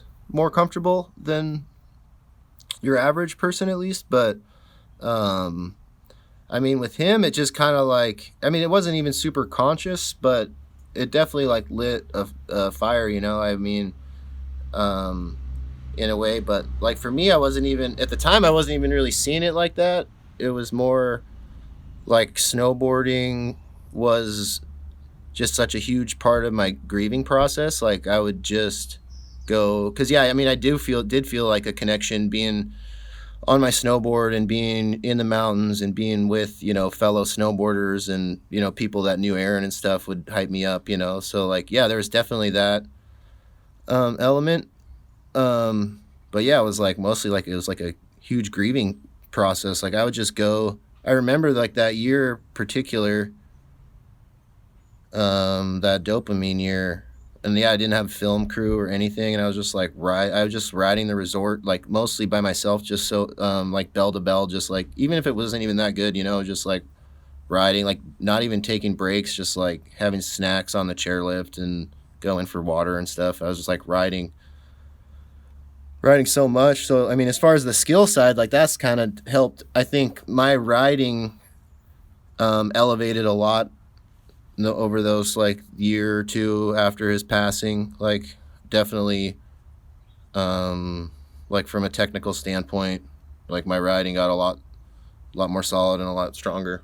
But yeah, from like the mental standpoint too, I guess, yeah, I'm sure it definitely had a huge factor. It's kind of like, I remember thinking too, because yeah, sometimes you're like, damn, you're so immersed in it, and it's like maybe you don't even want to go or whatever, but some one day or whatever, but you're like, we're doing this, like regardless, sun's out, we're doing it.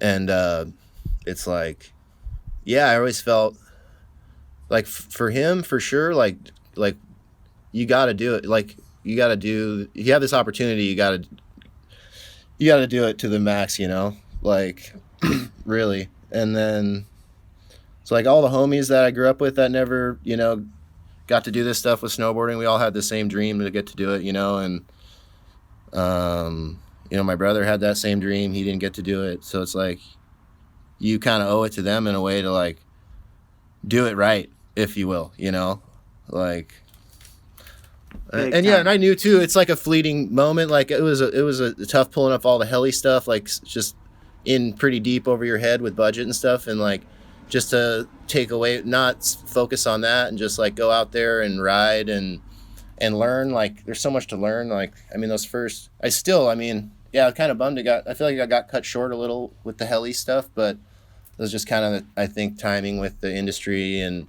my personal career and everything kind of. But yeah, like I know that definitely helped me help motivate me for sure. Big time. And maybe, yeah, like even I don't know how spiritual you get with it or anything, but like definitely like kind of like there's like I almost tried to view it as like a merging or something. Like I tried to embody his style and his sort of approach to life and snowboarding a lot more. So I like to think that's like something I sort of gifted back to him, like everything he's taught me and given me, so yeah, because yeah, excuse me, I'm kind of well up a tiny bit, but yeah, like when like I remember like when he died, dude, like I straight up kind of as a memorial, more because I was always a little more like, I grew up pretty early, got into the filming and the freestyle stuff, and he always just kind of stayed true to the free ride. Yeah. And kind of more the soul of it, and like so like even like to coming down to the stance, like I had like duck foot stance, like pretty wide stance. And dude, when I went down to Chile on that trip for Manifest, and dude, I took his board and I set his same dimensions, and that was like, yeah, that was pretty cool. Like that was like a big, like, because my stance was like, whole setup was so different, and like switched to that, and I just kind of like felt like kind of click into that style a bit more. And yeah, so definitely drew a lot of inspiration, like kind of a tribute, I guess, in a way. His flow was so amazing those last few years. And I mean, yeah, you switch from that duck foot stance, especially for the lines that you're riding. You kind of need to, because you're not really focusing on doing like a back 180 or a switch ollie up there. You're like, yeah. Like when you're at the top of those lines, like what's going through your head, like how you overcome that type of fear that most people, that 99.999% of the world would have if they were on any of those mountains. Yeah, I don't know. That's a good question. It's a difficult question to answer. I mean, I don't know. Obviously, sometimes there's definitely like some fear and anxiety. I'd say almost like anxiety, maybe more. But I don't know. It's hard to say. It's all the whole experience. It's so much more than just the time you're up on the line, you know, because there's so like there's so much happening with like you wake up and it's sunny, so you're in like full going like super early, and then it's like, oh, it might cloud over, so you're like, oh, you're kind of like chilling again, and then so we're just like chilling, kind of being casual, taking little naps, eating breakfast or whatever. And then it's like, oh, the sun's popping out there, whatever. They got a good report, like, let's go. So you just like get in the heli, and it's like, it almost kind of gets a little like normalized a little bit, to where like, yeah, if you just go out there and do this one time, you're like, oh my God. And I remember even too, like, maybe consciously or unconsciously, but I'd like bring my like coffee in the heli, you know, to try and just like make it a little, you'd feel like it's a little more casual. Like you're just like, you're flying out there, you still got your little coffee cup. You're like, yeah, you know, exactly. it's like, so I don't know, like, yeah, obviously there's times I've been gripped and stuff, but like, I think when you're really gripped, it's mostly you're either over your head with the technical wise, or it's because of the snowpack and you're uncertain. And so I think either way, if you're like fully gripped, I don't know, you probably shouldn't do it. Is kind of the thing, you know. Have you had any close calls out there? Oh yeah, I mean, it's hard to say how close, but yeah, of course. Yeah, I had a bunch of close calls, but like how close, I don't know. How close? I mean, maybe, yeah, probably a little close for comfort, I guess. But like even in those situations, it's pretty strange. It's a strange feeling because like you trigger an avalanche, like you're pretty much in your head, you're just like, you don't even really think about you're going in the avalanche. You're just thinking of like where to get to avoid the avalanche. That's pretty much all you're focused on. And then, you know, if you get to that point then and nothing happens, it's over. Or if you get swept, now all of a sudden you're just thinking about staying on top and like what's happening now. And thankfully for me, I've never been buried, so I don't know what happens. I can't explain firsthand what you're like in that situation, but I'd imagine it's probably pretty similar. You might be maybe a little more frantic, but it's like still you're like just trying to get out of the situation, or at least prepare yourself to be there for a minute or whatever. I don't know, thinking your friends are going to be there to get you. I don't know. Going out there with a dialed crew is important on any case. Well, and two, yeah, that is absolutely correct, and that makes a great point because it's different being out and with this heli operations, riding lines like that, than being out sledding, doing something like that, or out split boarding. It's like the safety net you have with the heli, and like, yeah, maybe like kind of inflate that in your head to make you think like it's, you know, kind of reassure you to do something you wouldn't possibly, like, so you have to think about that as well. But yeah, I mean, in the event of something actually did happen, and I've seen it firsthand, it's like the response is it's crazy fast. You know, you have these helicopter, and like, yeah, of course things happen, and you know, people get killed and with blunt force, with trauma instead of buried, or suffocation, and all these different crazy things. But you're safety wise, you're like set up about as good as you can be. So like, I think that plays some factor in. Like, I'm sure you're like, we're out here, just my buddies, we sledded like 3 hours to get here. You might be a little more hesitant on top of that line. Big time. A little less likely to open it up, you know, on the exit or whatever. Like, you might want to just ride a little more conservative, because if something does happen, it's all on you, like 100%. You don't have a helicopter, you don't have a guide and a, you know, 20 minutes from a hospital or whatever kind of situation. It's like, no, you're 3 hours out, and if you call a heli at past 4 o'clock, especially around this time, they're not coming. Yeah, totally. So yeah, I don't know, like, when you're out there, I don't think that factors in a whole lot, but like, I'm sure it is a factor. I was on the phone with Ollie G the other day, a photographer who you shot with a few times, and he actually, I mentioned I was going to do an episode with you, and he brought up a little story from going up there. He said that you were wearing these new goggles that had the magnetic lenses, and you went for a tomahawk, and the snow got pushed into your eye sockets. Well, yeah, I mean, yeah, more than that, because like I remember with those goggles, and that's what everyone always asks, like, oh, do the lenses ever pop out? Because they're just held on with magnets, right? And I was like, no, man, they're like solid, never does. And like the one time it ever happened to me, yeah, I got caught in a slide, so I was like in a slide, like hauling down this face in an avalanche, and I remember I was like going, and like still I was like pretty calm the whole time, like. I knew there wasn't like anything super gnarly below me, but I'm like going for the ride. I'm kind of like swimming. I got my board downhill. I'm like on my back, kind of treading water. And then I remember, dude, I hit like a bump and it like pitches me forward. And now now I'm on my stomach doing like the breaststroke. And I'm like, still was like, oh, this isn't great, but like, it's not that bad. I'm like, I think I'm all right here. I was like, I should probably like put my feet first so I don't like everything's so slow motion. You're like, this has all happened in like 10 seconds, but you have this like slowed down thought process. So like, I was like, yeah, I should probably be going feet first in case I hit something. And then, so I just do like a little like roll, like a little half a somersault.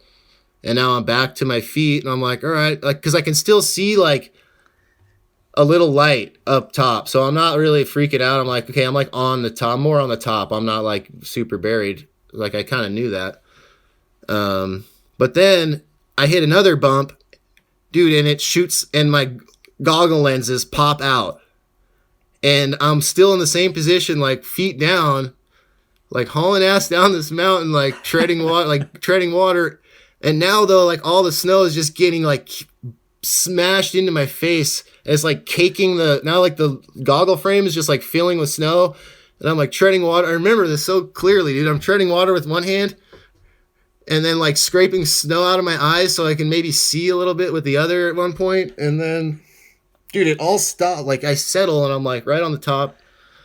Like no big deal. I'm like a little dazed. And then I'm just like, get up. Everything's so bright. Dude, my eyes hurt so bad.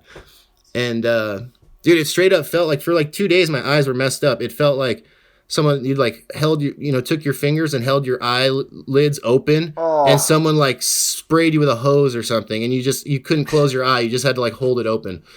That's pretty much my eyes were all red and like messed up looking and they like burned so bad. Like I was seeing all splotchy. Another question I have is, do you use an airbag out there or do you go no bag?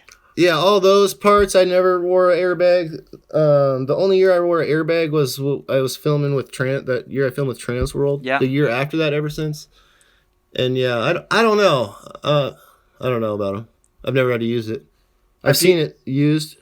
Are you planning on going out to Alaska this year and doing some filming? Man, that's a tough one. I don't know. You'll see. No, like real plans. I was like I kind of was planning on something last spring, and then everything kind of got shut down with the virus and everything.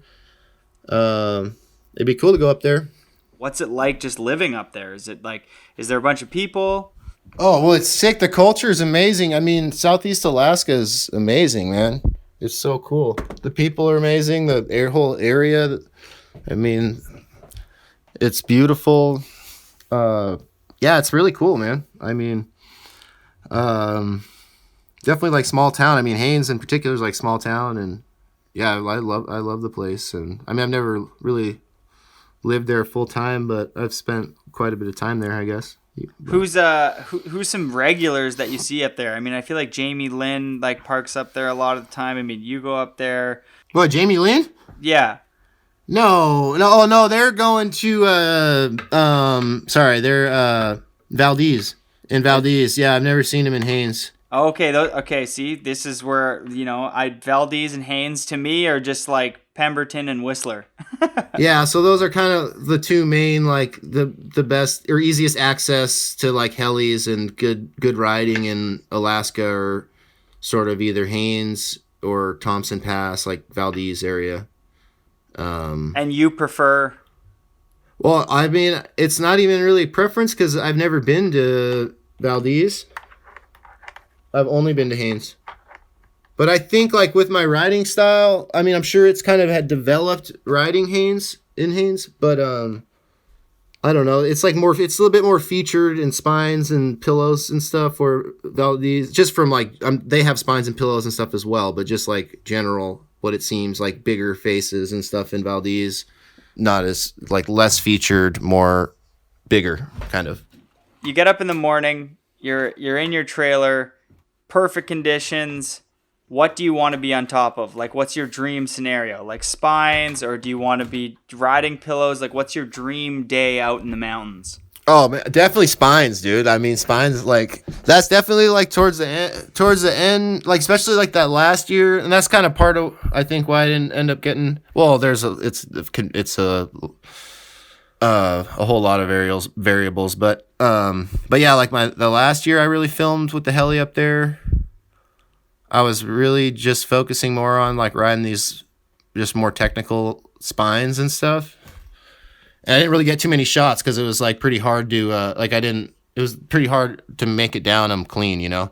Yeah. But a couple of them at least. But yeah, so that I'd say spines, man. Like spines are the best. Okay, so to follow up and question, but that's a pretty broad thing. There's like spines. There's so many different things you can ride. Yeah. But yeah, that's the funnest. Who rides the best out in Alaska? Who's your favorite person to ride, watch? Like, who's the dude who you're like, these are a handful of guys that are just like ultimate Alaskan riders? Dude, the ultimate, man, is Manuel Diaz, bro. Yes. Sick. Fucking best to ever do it, in my opinion. I think. I mean, the whole... And two, it comes down, I think, to a lot more than just the riding. There's so many, like, great... Like, you know, Elias is on that list for me. For sure. And like getting to see these guys ride in person I think helps a lot too, but like it translates in their video parts and everything too, but like just as far as like that, like you were kind of asking me about what that switch or whatever it was that kind of like helped you kind of push it to the next, you know, push something out of your comfort zone or something crazy or whatever. Like that's a huge influence. Manuel's like he's got that like more than anyone I've seen, you know, like just that mentality of like when it's time to turn it on, it's like, let's do this. Like he's an animal. It's so sick. And so we vibe so well. Ollie was saying that when he was out there, he was with you two, and it was like insane to watch you guys like feed off of each other. Yeah. So like, that's when it started. I'm like, oh man, you know, cause I remember I'd be like, just thinking, I'm like, dude, this kid is so crazy. Like, Manuel, you're so crazy. And he's just like telling me the same shit. And I'm just like, oh God. I'm like, no, dude, we're like, this is bad. We're kind of, but I mean, we all got out. We got out pretty unscathed. So I think we got in there, did our thing, and got out before anything got too hairy. What do you like to see more out there from like the young guns who are going into like spine riding? Or big mountain riding? Oh man, I mean, I just whatever, like their own. I want to see like their take on the mountains. You know, like just like that's what's so cool about it. There's really no one thing to ride and no one way to ride it. You know, it's like so just seeing the creativity and the trick selection and like the eye that like the younger guys have is so sick. Like I don't think it needs to necessarily go like bigger, faster, anything like that. Like. I think honestly the time to do that, it's so hard to like go on like months of heli ski trips, you know, like filming with a heli for months at a time to like really get those kind of shots and get comfortable in that environment. Like, you know, like sure you can go out and do a sick camp trip, split board trip and ride some really crazy lines, but it's still a different, you know, it's a different thing, which is cool. It's like, so I don't know. I mean, I'll let let the riders do that, decide what they want to do. Like I'm hyped on all of it. Like I love watching everything from like little creative street clips to big mountain. I mean, yeah, that's another thing is like you used to hit the steel hard, like before you really developed into like full AK line rider. I mean, you were ripping in this, I mean, literally all around snowboarder. I mean, I feel like for a bit you almost like took the gas off of riding like AK kind of things, and you were like almost just like, you know, you have a cab over 270, cab 270 to regular. Like I like how like you've done it all. It wasn't like you were just a line rider your whole life. I mean, you've truly done a little bit of everything. Thanks, man. Yeah, I mean, I think a lot that comes from from growing up in Whitefish and getting exposed to all that different types of riding pretty young, and then getting into the boardercross riding, and then getting out of that, and then starting to like, because yeah, back then it was like freestyle and parks and rails tricks were what was sick. So like when I started filming, it was that sort of stuff, and like free riding hadn't really come back around in a way yet.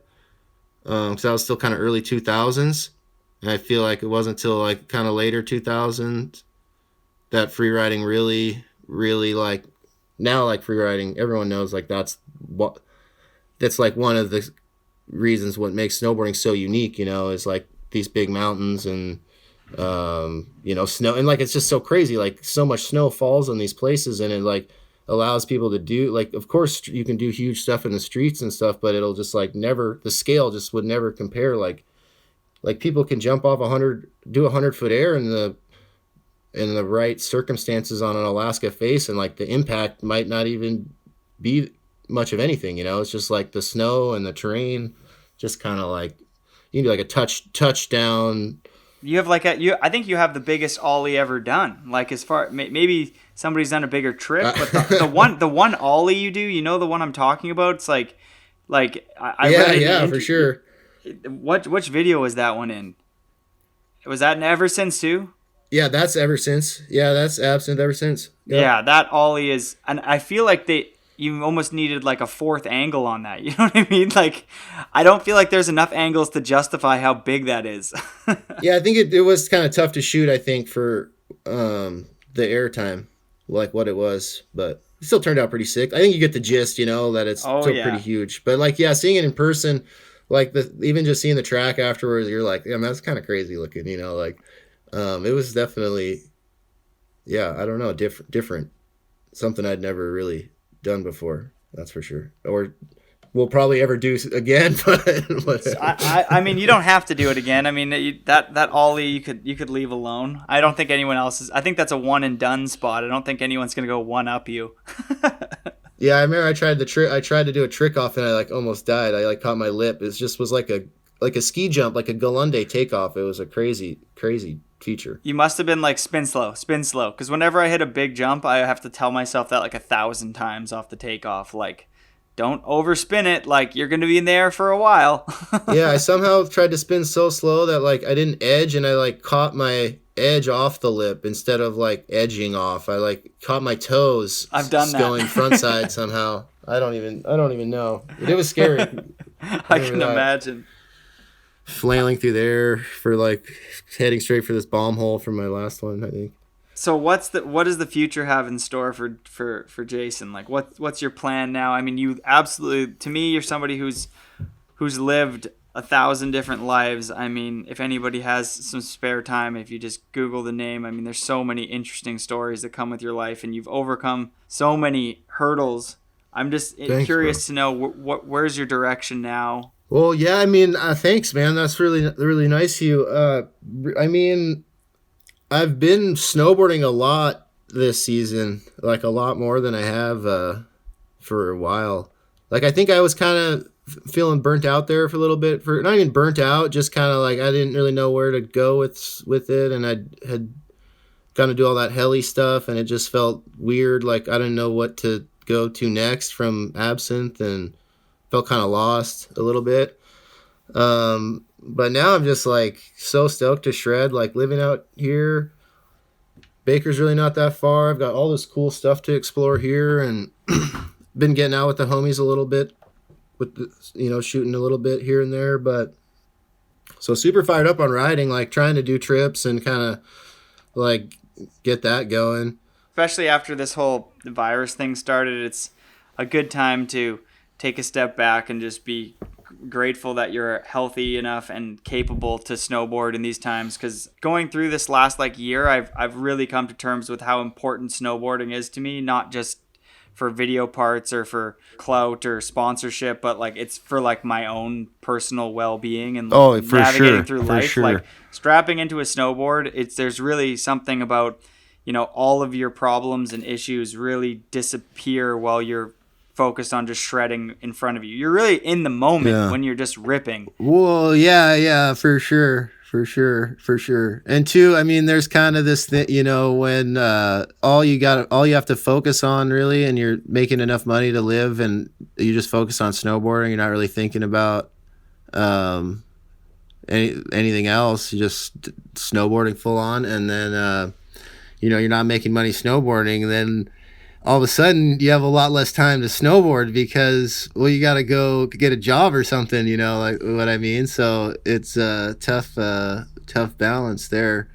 So I get it when you're like, people are like, oh, where'd that guy go? Or why don't you see him riding or whatever, or who, whatever, just like generically, just like, well, yeah, it's like, dude, you got to go get a job. You can't snowboard as much. And like, what do you do? But yeah, I think I'm getting in a better spot now. I was like pretty rough there for a minute. I've been working on, like, this time last year I was on a damn commercial fishing vessel for like 6 weeks straight, pretty much. No That's way. How I spent. What was that? That's how I spent a good chunk of my winter last winter. So I'm really enjoying this I'm glad to all hear. this snow we've been getting around here. And not being on a fishing boat, rocking back and forth, puking your guts dude. out.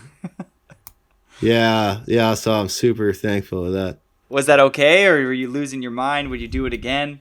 Oh, it's crazy, dude. It's insane. Man, it's insane. Like, I don't know if it's like, it's definitely not like healthy, safe, or fun, or, enjoyable, any of those things, It's like, it's horrible. Like, it's absolutely horrible. It's insane. I mean, especially so I've like this last year though, I like dove full on, bro. Cause I like was like dead broke, ran out of money 100%, and was like, fuck, dude. And like, that was in the middle of the winter, a couple winters ago, and was like, dude, I can't just like bum around and go snowboard anymore. Like, I got to go like make some money somehow. Yeah, that's how my buddy got me into this commercial fishing thing, dude, and it's crazy. It's a pretty crazy story, really, because I was up in Alpental, just snowboarding, and I remember, dude, because I'm like camped out, like full dirt bag in the parking lot in my trailer, and like, dude, at one point, dude, this is crazy, bro, because I got a freaking Redbox, the little Redbox DVDs or whatever? No. Oh, yeah, I do. That you can rent. Yeah, so we were like camped out. We got stuck at the bottom of the pass because it snowed so much you couldn't even drive up to Alpental. We were like camping in the gas station parking lot. And I remember, like, I knew I was like running out of money. And I remember, like, I got this movie to watch, and then like my computer died, and I realized I didn't bring my charger. So like this DVD's like stuck in there. And then finally, I forget about it, whatever. Then they like open the pass, and like it's charging me like a few bucks every day or whatever.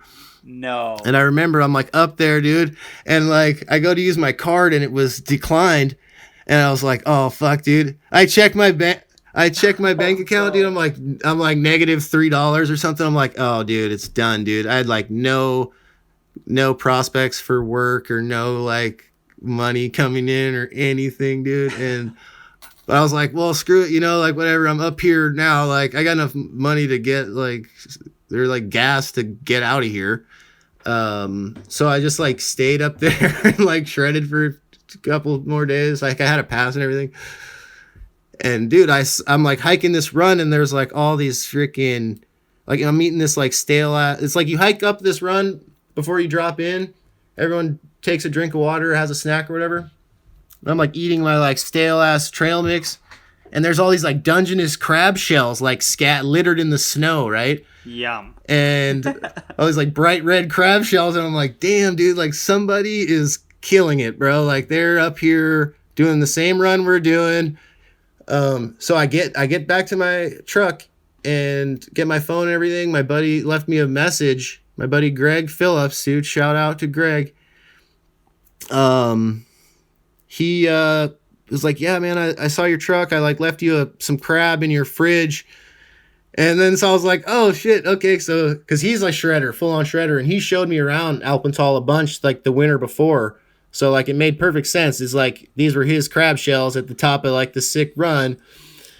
And then he's asking me like, what am I doing? And I'm like, dude, I don't know, bro. Like, I just ran out of cash. I'm like, just kind of trying to go find a job or something. Like, he's like, what kind of job? I'm like, I don't know. Like, something mellow, dude. Like, I want to work at like a health food store or something. And he's like, well, I mean, a crab job. He's like, well, I mean, yeah, this ain't exactly a health food store, but it is like food related, I guess. How's that? No. And he's like, yeah, well, I'll tell you what, because we've been going out crabbing and we've been like one man short. So if you want to go crabbing with us, like we're going back out next Thursday or whatever. Like he told me about it a little bit and he's like, yeah, think about it. Let me know. And I like thought about it and I was like, oh my God, dude, this is like not the direction I was wanting to go. Like I felt like I wanted to take a step away from all this like risky, like crazy behavior and high risk jobs. And then sure enough, like I meet him out there and dude, it was like 15-foot swell. And it's my first time on a boat like that.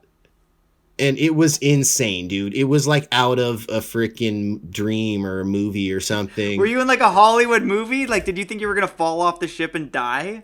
No, I was like pretty calm about it, but like you definitely like it, you're thinking about you're like, don't fall off. Like that's all you know. You don't know what else is going on, but you just don't fall off. And it was like so shitty out. The boat was just getting rocked. Like I was so sick. Like I was just puking. And like, this is like, we're out there in like the middle of the night. I'm just like puking and I'm like so sick. And all I'm really have to do, like the two guys, Greg and the other dude, Noah, like they got everything, all the like stuff for the experienced guys handled. I'm pretty much just like loading these little jars with like bait and like chopping up bait and like running around doing stuff like that. Like, but you got to move kind of fast and like, you're like, I'd just like load these things and like with the bait and it's like chopped up squid or like sardine or like mackerel heads or some crazy, pretty nasty looking stuff. And you just like, you're just getting your ass kicked through the ocean, dude. Just like water's coming up over the side, and I'm like, is it like, cold? All this like, it's cold as hell, dude. It's winter in Washington. It's like it's like barely above freezing. Like, can you see land around you, or are you like in the middle of the ocean? Like half the time you can see land pretty well, like, but sometimes you're out there like 20 miles or so, like you're way out there. But no, so it was so bad though that first night. Like I guess we turned around and went back because it was like too bad to really do it. So I saw that side. Like that was my intro. Was like horrible. And you went like back, I remember thinking. But yeah, dude, you went out for like 2.5 days, and made like $1,000. And I'm like, sick, dude. I'm like, well, I guess I'm not dead broke anymore. So I got $1,000. And so like I did that for like I'd go out with them like once a week or something for a while. That's what kind of got me started. What's a breakfast like? Like you guys get up at what, like 5 a.m, and do you guys have breakfast? To put seatbelts on? What? Breakfast, bro? You don't eat breakfast, dog. You don't eat shit, dude. You don't sleep. You don't eat, dude. You just work like straight up, dude. It's insane. Is there ciggy breaks or like?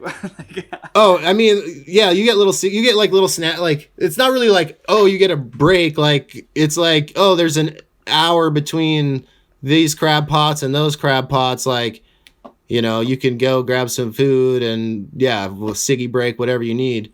I mean. So how do you get through with no meals or anything like that? That's insane. Well, you just kind of snack and eat. Like you get a little time off, and yeah, I don't know, dude. It is insane, bro. It's insane. It's not normal. So like, how do you go to the washroom? Is it like if you gotta go take a number 2? Is there like do you put a seatbelt on? It's called a head on a boat. It's called a head. No, you're just kind of getting rocked, dude. Yeah, you just sit on the thing. It's really not that. Part's not that bad. But when it's really bad, everything on the boat sucks. When the weather's really bad, like just moving around is horrible. Man. Like, but it's not always like that. But and you powered through what, 6 weeks of this?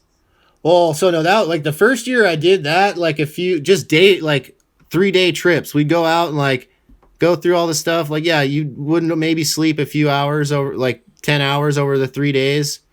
Max, and just work the whole time, but then you'd be done and go home and chill. And you make what, $300 and then go do it again a day? the next.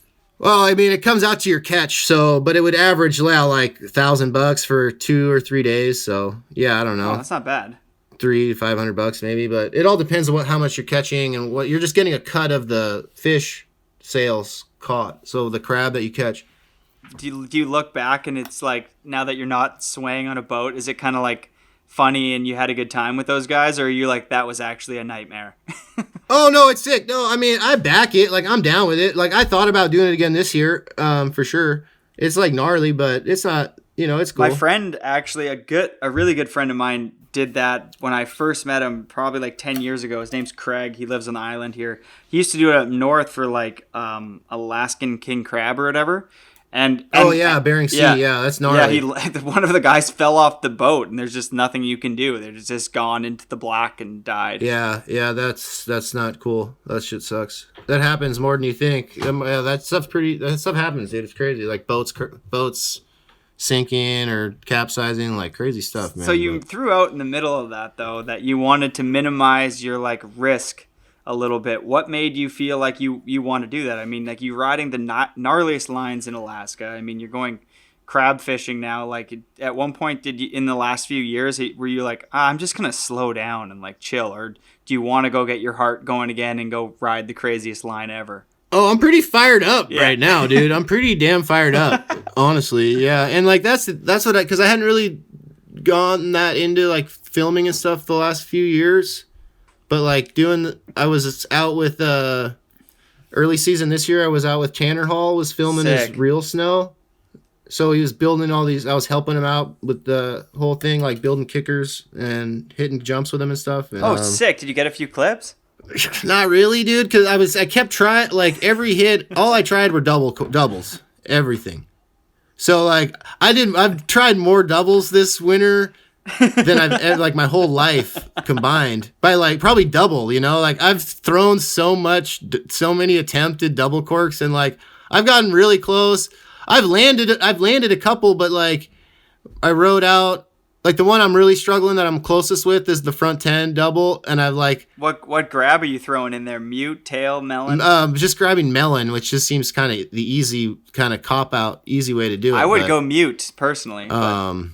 But I don't know. So, but yeah, I've landed that one a few times, but I always like cry. I only ride like 15, 20 feet and I like hit a bump or a hole or something. But, so I'm pretty close to that one. And yeah, I've been throwing like backside and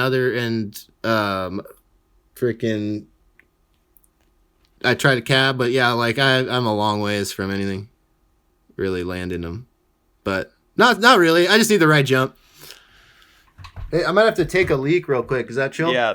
I'll wrap things up here. That was amazing. I'm so glad we got to touch base on that fishing shit. That was fucking awesome. Man. Yeah, that's trippy, dude. Because then, I dove in. I've been fishing like until this last fall. I was like fishing ever since. I've been fishing like full time, dude. I did it all summer. I've done 2 summers in Southeast Alaska, and then I did the all last winter, or like so that's 6 weeks of that crabbing thing here in Washington. Dude, that's so, I commend you. I've done a few interesting jobs that have been beyond me in the hard labor field, but I've never done that one. I mean, I've laid sewer pipe and stuff like that, but like, crab fishing, I'm going to try. The crab. I think it's as hard as it gets. I mean, I couldn't imagine, like maybe like working a coal mine or something. I don't know, but like, dude, it's about as gnarly of a job as you can have. Like these crab pots weigh like 120 pounds. You gotta be able to pick it up and throw it around and shit. It's crazy. Man, that was fucking epic. Crazy hours. Yeah, you get super. Yeah, it's nuts. It's hard work, man. I'm excited for you to sneak over the border when COVID's over. I mean, we're filming a project again up here, and you're more than once you can go across the border. You're more than come join us. If you got a snowmobile, you're more than happy to come join our crew. Oh, sick.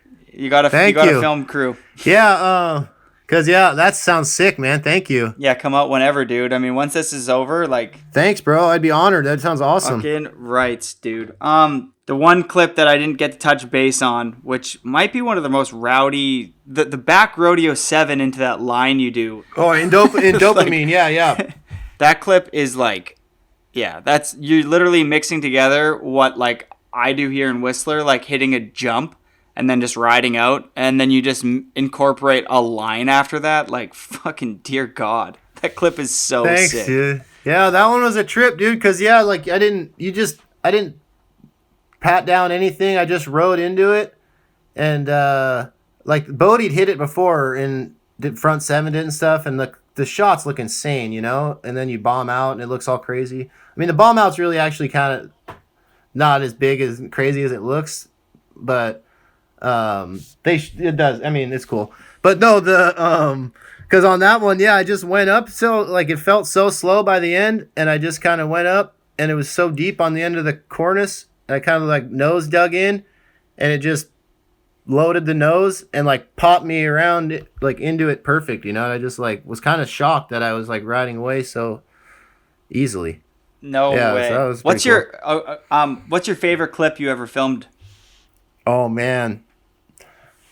I don't know my favorite clip. I don't know if it translates quite to the favorite clip, but like my favorite line was this in like at least in a way. My favorite line, like most technical line, was this pillow kind of spine line thing in Revelstoke or Eagle Pass. And that was in heavy mental. But in the video shot, it's hard to tell. Like, it looks cool, but you can't tell how crazy it is.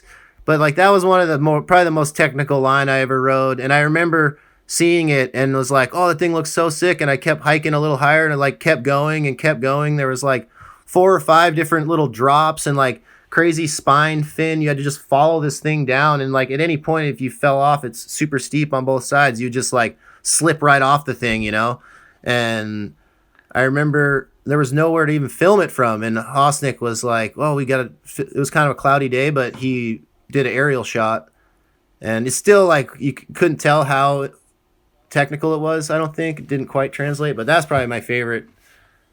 Like favorite I like moment. it. I like that it's a hidden under the radar clip, because a lot of those times, same with like riding rails or backcountry, there's always like that one thing that nobody takes into consideration. I mean, like a lot of times, like if you're riding like a street rail, there's like the post on the landing that nobody sees, or Totally. like, you know, that weird thing that you have to gap over, or like, oh, you didn't realize in the landing, well, when that buddy went first, he uncovered a rock, so we had to go 10 feet further, and it's into like this sniper tranny. I mean, there's always, I like hearing those stories. All right, so there's I wrap up the episode kind of similar each time, just 4 simple questions. Number 1, what's your favorite snowboard movie?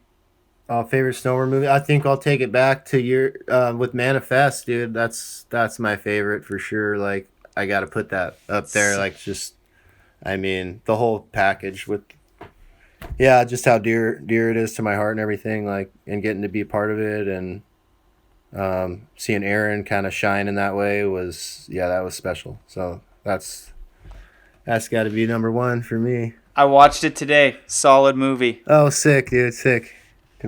Next one, your favorite movie. That's tough. I know as a kid, my favorite movie was, I'll just go from when I was a kid, was always Natural Born Killers. But I have to think about it too much for now to really put one together. But that was always my favorite. Who's somebody, you don't have to say your favorite, but who's somebody that's your favorite person to film with? Like, they're productive, hardworking, or whatever. Like, one of your favorite people to go out and snowboard with. Oh, man, I think, like, my best times of, like, I've memories and stuff of, like, the real, it's, like, with Manuel has always been, like, just the riding I've got to do with him, and then, like, the all the filming I've got to do with Justin has been insane, like, really insane experience, just, and how we all kind of work together and stuff. Yeah, those are kind of probably as far as from, like, yeah, like, the filming and, you know, that side of it. That's definitely. All right, the last one. What's one piece of life advice? Man, I mean, just stay youthful, you know. That's how I feel. Like, just don't you know, you only age as quick as you want, you know. Like, just keep it fun and keep challenging yourself. I don't know, like, that's kind of where I'm at, just trying to keep things interesting, trying to push myself in new ways, but it's not always easy, you know. You get kind of But I love it. All right, dude. Thank you thanks, so much bro. for coming I on, man. appreciate it. I've been huge fan. Play safe out in the mountains. I want to continue to watch your video parts for years to come. Thanks for all your hard work you've ever put into those video parts. Damn, thanks, man. Yeah, big time, man. Thank you, dude. Fucking Appreciate it, can't bro. wait to watch Wow. you shred again. Can't wait to watch the double corks this year. Oh, yeah. Alrighty, dude. I'm looking I'll have to forward stomp. to it, I gotta dude. ride it out more than 20 feet to count it. I bet we'll get there. It's coming, dude. It's coming. If you don't, you said that you got 1 to 15 feet. Cut it Yep. and tag me. Yep. I'll post it. There we go. Sick, man. Hell yeah. All right, boss. Thanks again. Cool, bro. Yep. Thank you. The Airtime Podcast is presented by Van Shoes since 1966. 66! There's nothing fake about it. Have something to believe in and be yourself. You know what I'm saying?